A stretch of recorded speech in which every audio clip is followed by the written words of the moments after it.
इसलिए हमें जानना जरूरी है कि ये वर्चुअल वैल्यू या आरएमएस वैल्यू क्या है, इसका कॉन्सेप्ट क्या है और इसको हम कैसे कैलकुलेट कर सकते हैं। क्या इसका कोई रिलेशन होगा peak value of alternating current से।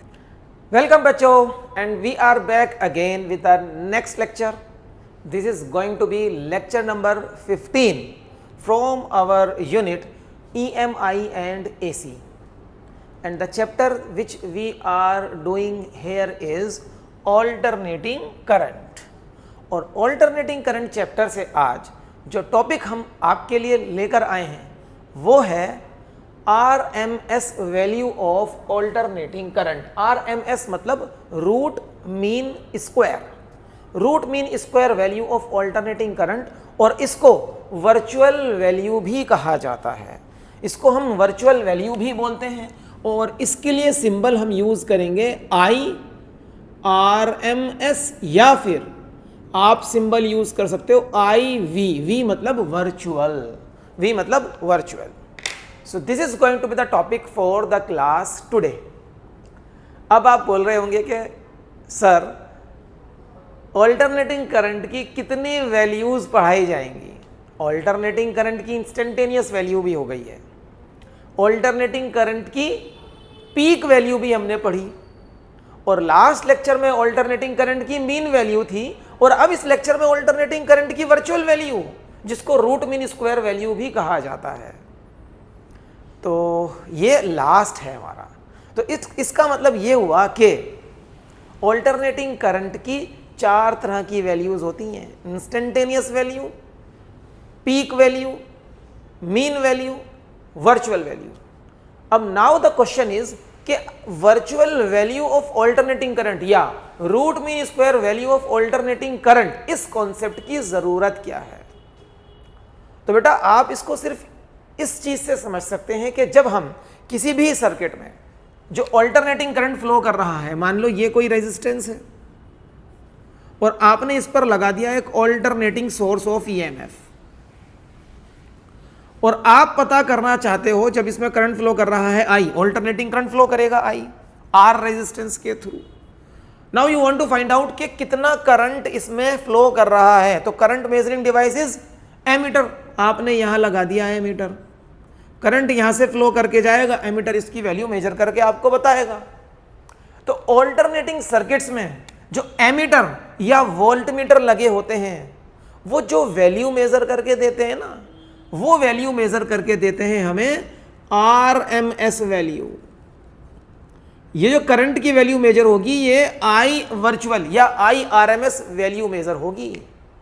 तो क्योंकि ammeter and voltmeter virtual value of alternating current को मेजर करते हैं, तो इसलिए हमें जानना जरूरी है कि ये वर्चुअल वैल्यू या RMS वैल्यू क्या है, इसका कॉन्सेप्ट क्या है और इसको हम कैसे कैलकुलेट कर सकते हैं। क्या इसका कोई रिलेशन होगा peak value of alternating current से, जैसे कि मीन वैल्यू का एक रिलेशन था, एंड दैट वाज 2/π × I0। मतलब मीन वैल्यू क्या होती थी, 63.7% ऑफ द पीक वैल्यू। क्या इसका भी कोई रिलेशन होगा, चेक करते हैं। ये सब चीजें हम आज के इस लेक्चर में, तो लेक्चर स्टार्ट करेंगे हम definition of RMS value of alternating current के साथ। और डेफिनेशन ऑलरेडी हमारे पास मेंशन्ड है, और इस डेफिनेशन को समझने के लिए भी हमारे पास 2 सर्किट्स होने चाहिए, ठीक वैसे ही जैसे लास्ट लेक्चर में 2 सर्किट थे, एक ऑल्टरनेटिंग करंट वाला सर्किट और एक दूसरा सर्किट जिसमें सेम रेजिस्टेंस लगाएंगे लेकिन डायरेक्ट करंट फ्लो कराएंगे, स्टेडी करंट फ्लो कराएंगे, कांस्टेंट करंट फ्लो कराएंगे। तो हम एक सर्किट डायग्राम बनाएंगे पहले, जिसमें मेरे पास एक रेजिस्टेंस है R, connected across N alternating source of EMF, और उस सोर्स की वैल्यू है E0 sin ωt। इसने यहां पर दिया एक ऑल्टरनेटिंग करंट जिसका वैल्यू है I0 sin ωt at a given time, and the value of this resistance is R। ठीक है, तो अब हम डिफाइन करेंगे इस करंट के लिए इसकी RMS value, root mean square value. तो root mean square value of alternating current is that value of steady current. Steady current मतलब direct current, steady current means direct current. तो root mean square value of alternating current is that value of direct current. तो direct current वाला circuit बनाएंगे अब। एक और circuit जिसमें direct current flow कराना है थ्रू द सेम रेजिस्टेंस, जो रेजिस्टेंस यहां है वही यहां होगा। डायरेक्ट करंट फ्लो कराने के लिए we will make use of a battery और अ सेल। सिंपल सा सर्किट, यहां पर डायरेक्ट करंट फ्लो कराएंगे। तो इस करंट की आरएमएस वैल्यू डायरेक्ट करंट की वो वैल्यू है, तो इसको आप आरएमएस लिख सकते हो ना, या आई वर्चुअल भी लिख सकते हो। अगर आरएमएस लिखना लेंदी लग रहा है तो मैं इसको वर्चुअल वी भी लिख सकता हूं। तो according to the definition, root mean square value of alternating current is that value of steady current which when flowing through a given resistance, जो जब किसी रेजिस्टेंस से फ्लो करता है फॉर अ गिवन टाइम। अच्छा, यहां पर टाइम कुछ भी हो सकता है, यहां पर वो कंपल्जन नहीं है जो मीन वैल्यू निकालने में था, हाफ द टाइम पीरियड वाला कंपल्जन। वहां पर हमने हाफ द टाइम पीरियड के लिए डिफाइन करा था ना मीन वैल्यू को। आप रूट मीन स्क्वायर वैल्यू को कितने भी टाइम के लिए डिफाइन कर सकते हो, रूट मीन स्क्वायर वैल्यू को कितने भी टाइम के लिए डिफाइन कर सकते हो। बस ये याद रखना है कि जितना टाइम इस सर्किट में मिला है करंट को फ्लो करने के लिए, उतने ही टाइम में इस सर्किट को ऑब्जर्व करना है, ये आपको ध्यान में रखना होगा। ओके, तो वापस आते हैं डेफिनेशन पर। RMS value of alternating current is that value of steady current which when flowing through a given resistance for a given time। मान लो यहां पर जो रेजिस्टेंस है वो है R। अब गिवन टाइम, तो टाइम में तो आपको छूट मिल गई है, कितना भी ले लो। तो एक आसान सा टाइम, एक कंप्लीट टाइम पीरियड ले लो, T कंप्लीट टाइम पीरियड ले लिया मैंने। ओके, कंप्लीट पीरियड ले लिया है, कंप्लीट टाइम पीरियड। ओके, चलिए,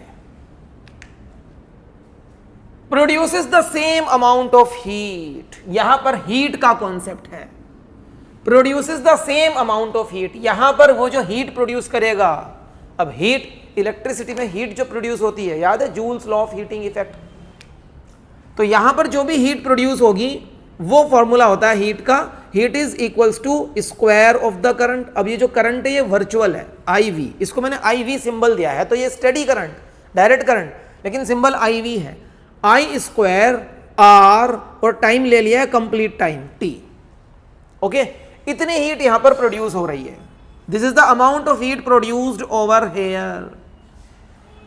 अकॉर्डिंग टू द डेफिनेशन, ये उतनी ही हीट होगी जितनी हीट ऑल्टरनेटिंग करंट प्रोड्यूस करा रहा है सेम रेजिस्टेंस में सेम टाइम में। तो जितना टाइम यहां लिया है उतना ही टाइम यहां लोगे। तो ऑल्टरनेटिंग करंट जितनी हीट प्रोड्यूस कराएगा सेम रेजिस्टेंस और सेम टाइम में, उतनी ही हीट यहां प्रोड्यूस हुई है। तो अब हीट यहां पर भी कैलकुलेट करनी पड़ेगी, लेकिन यहां पर हीट कैलकुलेट करना इतना आसान नहीं है जितना यहां था, क्योंकि यहां तो करंट कांस्टेंट है, बट यहां करंट की वैल्यू पल पल बदलती है। इट इज ऑल्टरनेटिंग करंट, जिसकी वैल्यू लगातार टाइम के साथ चेंज होती रहती है ना। तो यहां पर अगर आप हीट कैलकुलेट करना चाहते हो, तो यहां पर हीट कैलकुलेट करने के लिए we will have to apply calculus method. Calculus method apply करेंगे तो पहले हम हीट कैलकुलेट करेंगे for a very short time, एक छोटे से टाइम में कितनी हीट फ्लो होती है वो देखेंगे पहले यहां पर, ठीक है। तो हीट एनर्जी प्रोड्यूस्ड, छोटे से टाइम में कितनी हीट प्रोड्यूस हो रही है, फ्लो नहीं बोलेंगे, प्रोड्यूस बोलेंगे। Heat energy produced during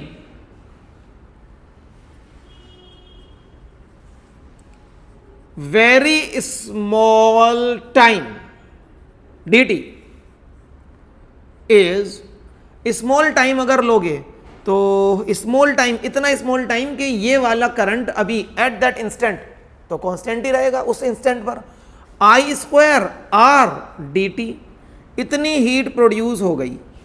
DH, small heat को DH लिखेंगे। टोटल हीट निकालनी है, इंटीग्रेशन कर दो, कितने टाइम के लिए, अरे भाई ये रहा टाइम, ये टाइम लिया है हमने इतने टाइम के लिए। कंप्लीट टाइम पीरियड के लिए। तो टोटल हीट कैलकुलेट करने के लिए आई विल इंटीग्रेट इट। मान लो हीट स्टार्टिंग में 0 थी, कब? जब टाइम स्टार्ट हुआ था, और टाइम जब स्टार्ट हुआ था तो उसको क्या बोलोगे? 0।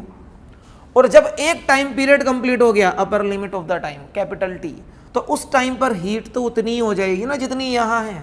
अकॉर्डिंग टू द डेफिनेशन दोनों केसेस में हीट बराबर प्रोड्यूस होनी है, तभी आप बोल पाओगे कि इस ऑल्टरनेटिंग करंट का रूट मीन स्क्वायर वैल्यू ये वाला स्टेडी करंट है, तभी तो बोल पाओगे। तो अब हम यहां से हीट कैलकुलेट करेंगे। ओके, तो अभी आपको क्या करना है, यहां वीडियो को पॉज करेंगे, डेफिनेशन नोट डाउन करेंगे, उसके बाद ये वाला कॉपी करेंगे और फिर इसको स्टार्ट करेंगे यहां तक, और फिर हम इसको आगे कंटिन्यू करते हैं आपके साथ। आई होप ये आपने यहां तक कंप्लीट कर लिया है। तो I am rubbing the definition so that I can have space over here. चलिए आगे बढ़ते हैं, यहां से आगे इसको कैसे सोल्व कर सकते हैं देखते जाओ मेरे साथ। देखो आगे बढ़ते हैं। डी का इंटीग्रेशन तो सिंपल है, एच हो जाएगा। Upper limit minus lower limit लगाओगे तो h minus 0 h, okay, is equals to I square R D T. अब I की वैल्यू ये रही, ये वैल्यू आप I की यूज करोगे, I naught sine omega T यहां इसकी जगह पर, तो इज इक्वल्स टू 0 से t, I की जगह I naught square sine square omega t, इसका स्क्वायर करूंगा ना तो I naught square sine square omega t. आगे लिखा है आर डी टी, आगे लिख दो आर डी टी। जो चीजें कांस्टेंट है इंटीग्रेशन से बाहर लेकर आओ, ये कांस्टेंट है, ये भी कांस्टेंट है, बाहर ले आओ। h is equals to I naught square R, integration में रह जाएगा 0 से t sine square omega T D T. अब साइन स्क्वायर का इंटीग्रेशन करना है। नाउ द प्रॉब्लम इज कि अब आप में से कुछ बच्चे होंगे वो जो पीसीएम में हैं और कुछ बच्चे होंगे वो जो पीसीबी में हैं। मैथमेटिक्स वाले बच्चों को शायद इंटीग्रेशन इस लेवल का आता है क्योंकि उन्हें मैथमेटिक्स में सिखाया जाता है 11th-12th क्लासेस में, बट बायोलॉजी वाले बच्चों को तो नहीं आता इस लेवल का इंटीग्रेशन कि वो साइन स्क्वायर को इंटीग्रेट कर पाए। तो यहां पर दिक्कत की कोई बात नहीं है क्योंकि ये मैथमेटिक्स की क्लास नहीं है, ये फिजिक्स की क्लास है। कुछ चीज़ें हम मैथमेटिकली स्टेप्स डायरेक्ट लिख सकते हैं यहाँ पर, जो अगर आप डायरेक्टली लिख दो तो एग्जाम्स में मार्क्स नहीं कटते हैं। बट मैथमेटिक्स वाले बच्चों से मैं बोलूँगा क्योंकि आप तो मैथमेटिक्स में हो, आप पूरे स्टेप्स करोगे तो ज़्यादा बेटर है। और लेकिन डायरेक्टली जैसे मैं भी आपको बताने वाला हूँ वो भी लिख दोगे तो कोई दिक्कत नहीं है, क्योंकि आप अपने बोर्ड की आंसर शीट पे ये तो लिखकर थोड़ी ना होगे कि मैं मैथ का बच्चा हूँ या बायो का बच्चा हूँ। तो चेक करने वाला तो चेक करेगा, ठीक है। और अगर आप इसको जैसे मैं करने वाला हूँ वैसा करोगे तो कोई दिक्कत नहीं होने वाली है, ठीक है। वैसे मैं आपको बता दूँ, ट्रिग्नोमेट्री का जब इंटीग्रेशन करते हैं तो ट्रिग्नोमेट्री के इंटीग्रेशन में अगर कहीं पावर्स आ जाती है ना तो उसको पहले आप लीनियर फंक्शन में, मतलब ये पावर 2 लिखी है ना, पावर 1 होनी चाहिए। एक ऐसा फॉर्मूला ढूंढ कर लाते हैं कि साइन स्क्वायर थीटा किसी ऐसी चीज़ में कन्वर्ट हो जाए जहाँ पर साइन या कोस की पावर 1 हो, तब जाकर इसको इंटीग्रेट करते हैं तो नंबर ऑफ स्टेप्स बहुत ज़्यादा हो जाएंगे। बट अभी मैं आपको डायरेक्टली इसका आंसर देने वाला हूँ, और डायरेक्टली इसका आंसर क्या होगा देखो इधर। This is the answer of sine square omega T D T 0 से t। इनफैक्ट साइन स्क्वायर का इंटीग्रेशन अगर आप कंप्लीट साइकिल के लिए करते हो तो इंटीग्रेशन का मतलब है यहां पर उसकी एवरेज वैल्यू ढूंढ रहे हैं आप, तो उसका आंसर आता है 1/2। अब क्योंकि लिमिट लगी है 0 से t तो आंसर आएगा t/2, ओके, आंसर आएगा t/2। तो ये आंसर आ गया मेरा h का ऑल्टरनेटिंग करंट वाले सर्किट से, इक्वेशन नंबर 2। और डेफिनेशन के अकॉर्डिंग ये और ये दोनों हीट तो सेम है, ये भी H वो भी H, दोनों हीट सेम है। तो अब आप क्या करोगे, दोनों को इक्वेट कर दोगे। इक्वेटिंग इक्वेशन 1 विद इक्वेशन 2, अब क्या मिलेगा देखते हैं। उधर लिखा है I V square R T is equals to, इधर लिखा है I naught square R T by 2। R T से आर टी कट के खत्म हो गया। अब मेरे पास आया answer I V square is equals to I naught square by 2। मुझे तो आई वी चाहिए, तो मैं इसका रूट कर दूंगा। रूट करने पे मुझे मिलेगा next and final step, and this is going to be I V is equals to, root करो इधर भी, आई नोट अपॉन रूट 2। ये है virtual value of alternating current या RMS value of alternating current, RMS value of alternating current. इसको याद करना है। 1/√2 इंटू आई नोट, ये कह सकते हो ना इसको। अब 1/√2 की वैल्यू सॉल्व अगर हम कर लें तो फाइनल आंसर आ जाएगा डेसिमल्स में, and that will be much more better to remember. तो 1/√2 का आंसर होता है बच्चों, आप कैलकुलेट करके देख लेना, मैं आपको बता रहा हूं 0.707। 1/√2 को सॉल्व करोगे 0.707, याद रखना आज से, बहुत जगह काम आएगा कैलकुलेशंस में कि 1/√2 कहीं मिले उसकी जगह 0.707 रख दो। 0.707 इंटू आई नॉट, ऐसे भी याद कर सकते हो, ऐसे भी याद कर सकते हो, ये ज्यादा बेटर है मेरे हिसाब से। It depends upon the situation. कहीं कैलकुलेशन में आपका √2 कहीं कैंसिल हो रहा है तो वैसा लिख लो, और √2 परेशान कर रहा है कहीं कैलकुलेशन में तो उसको 1/√2 को 0.707 लिख लो। और इसको परसेंटेज में भी तो लिख सकते हो। मैं ये भी तो कह सकता हूं 0.707 को मैं परसेंटेज में अगर कन्वर्ट करूं तो I can say that root mean square value of alternating current is 70.7% of its peak value. I naught क्या है? पीक वैल्यू है। तो मैं ये भी कह सकता हूं, ऐसे भी याद कर लो। तो आपको ये भी याद करना है, ये भी याद करना है, और ऐसे भी याद करना है। Okay, this is the small derivation of RMS value of alternating current. RMS का मतलब क्या होता है ये भी सुन लो। आरएमएस फुल फॉर्म क्या है? Root mean square. RMS value मतलब रूट मीन स्क्वायर वैल्यू। समझो इसको क्या है बेटा, 11th क्लास में भी था एक जगह पर root mean square value. Radius of gyration अगर आपको याद हो रोटेशनल मोशन में, तो वहां पर भी था रूट मीन स्क्वायर वैल्यू। चलिए मैं आपको यहां पर बताता हूं लेकिन कि what is the meaning of root mean square value. देखो ये जो ऑल्टरनेटिंग करंट है ना, ये ऑल्टरनेटिंग करंट, ये जो ऑल्टरनेटिंग करंट है, पहले इस ऑल्टरनेटिंग करंट की इंस्टेंटेनियस वैल्यू का आप पहले क्या कर दो? स्क्वायर कर दो, इसका स्क्वायर कर दो।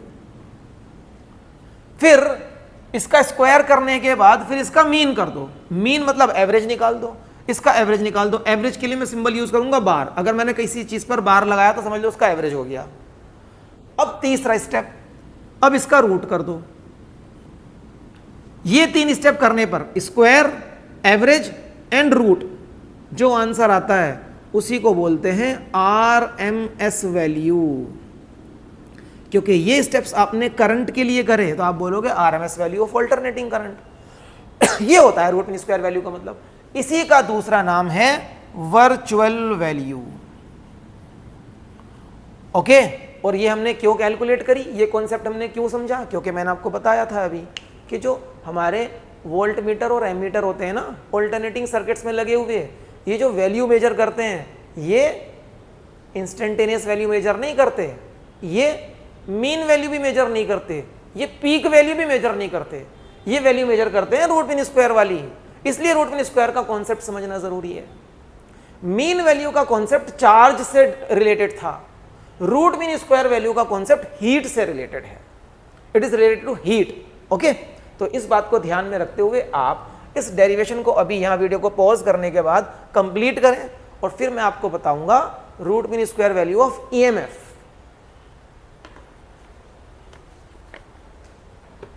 सो आई होप आपने ये कंप्लीट कर लिया है यहां तक। अभी इसको रब करते हैं।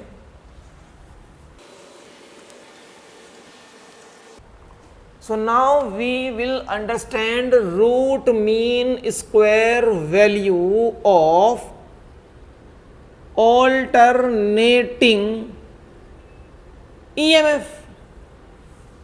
Of alternating EMF. ओके, तो root mean square value of, जैसा कि मैंने आपको लास्ट लेक्चर में समझाया हुआ है कि हमारे पास एक ये रिलेशन है कि जो पोटेंशियल डिफरेंस होता है उसको आप ये बोल सकते हो हमेशा करंट इनटू रेजिस्टेंस।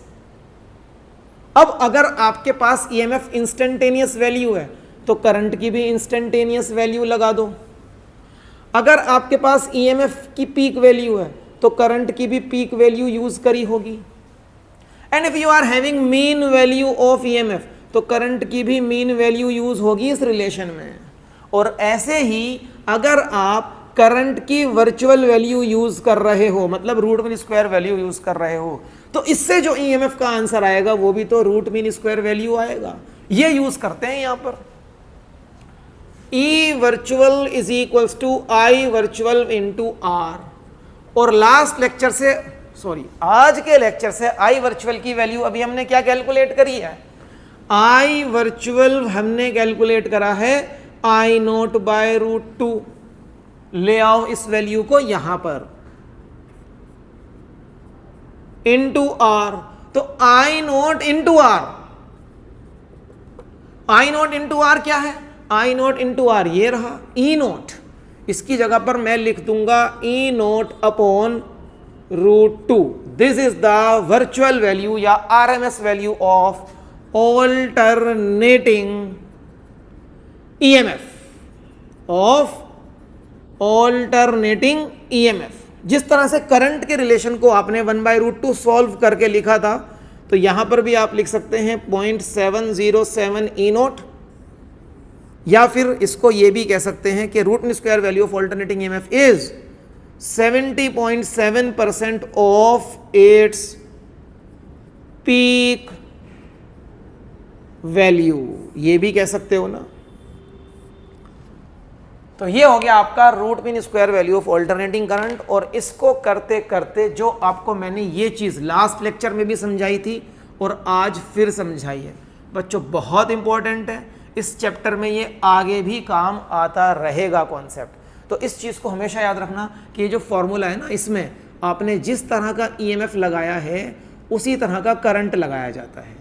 जिस तरह का ईएमएफ लगाया है, अगर ई की मीन वैल्यू यूज कर रहे हो तो करंट की भी मीन वैल्यू यूज करोगे। ई की इंस्टेंटेनियस वैल्यू यूज कर रहे हो तो करंट की भी इंस्टेंटेनियस वैल्यू यूज करोगे। और यहां से हमें यह भी समझ में आ गया कि ऑल्टरनेटिंग ईएमएफ हो या ऑल्टरनेटिंग करंट हो, ये चार तरह के अभी तक आप पढ़ चुके हो। दो तो इसी इक्वेशन में आ जाते हैं ना, E is equals to E naught sine omega T, instantaneous value of EMF, peak value of EMF, ठीक है।